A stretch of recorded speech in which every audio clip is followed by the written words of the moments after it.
کہنے لگا تم یہاں پہ بیٹھی ہوئی کیا کر رہی ہو؟ میں نے کہا نظر نہیں آ رہا آپ کو؟ میں اپنے ناخنوں کو گول کر رہی ہوں تاکہ شادی پر جب نیل پالش لگاؤں تو بہت اچھے لگے۔ اس نے میرے ہاتھ سے ناخن کٹر پکڑا اور سائڈ پہ رکھ دیا۔ کہنے لگا میری غریب ماں کچن میں کھانا بنا رہی ہے، تم نافرمان ہونے والی بہو یہاں پہ ٹانگ رکھ کے اپنے ناخن گول کر رہی ہو۔ حمیرہ میرے برابر بھی بیٹھی تھی، اس کی بات سن کے بے ساختہ ہنسنے لگی۔ میں نے کہا ریحان کے بچے بدتمیزی نہیں کرو، اور خبردار تم نے مجھے کچھ الٹا سیدھا کچھ کہا تو؟ کہنے لگا میں نے کیا الٹا سیدھا کہہ دیا، آخر کار تم نے یہیں آنا ہے تو کیا حرج ہے میری ماں کے ساتھ کھانا بنوا دو۔ میں نے کہا میں نے چچی سے کہا تھا، انہوں نے منع کر دیا، کہہ رہی تھی صبح ناشتہ بھی تم نے بنایا ہے، کھانا رہنے دو۔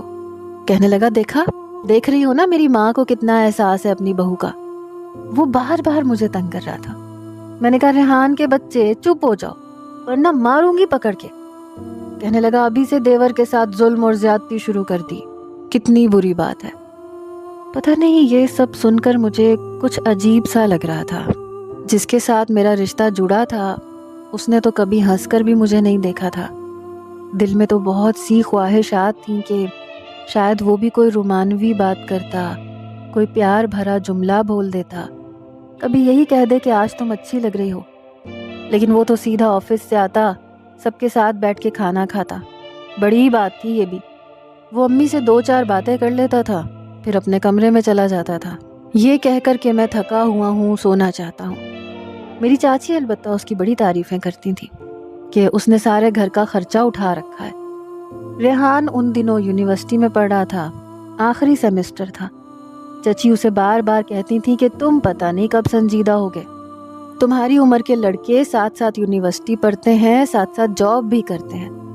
وہ کہنے لگا ماں بس بھی کر دیں، ساری زندگی یہی کام تو کرنا ہے، ابھی میری عمر ہی کیا ہے، اتنی سی عمر میں میرے ساتھ یہ ظلم نہ کریں، اتنا بوجھ مت ڈالیں میرے نازک کندھوں پہ کہ میری کمریا ہی گھس جائے۔ یہ تو جو نہ کہے وہ کم تھا، ہر وقت الٹی سیدھی باتیں کر کے دوسروں کو ہنساتا رہتا تھا۔ حمیرہ کی شادی سے 2 دن پہلے روہیل نے کہا کہ اس کی بیرون ملک جاب لگ گئی ہے اور اگلے مہینے وہ اٹلی چلا جائے گا اور 5 سال تک پھر واپسی ممکن نہیں۔ یہ سن کر میرے والد اور والدہ دونوں ہی چپ سے ہو گئے، چچی بھی چپ تھیں۔ پھر چچا نے کہا کہ تمہاری یہاں پہ اچھی خاصی جاب ہے، انکم بھی اچھی ہے، تو کیا ضرورت پڑی ہے تمہیں اٹلی میں جانے کی؟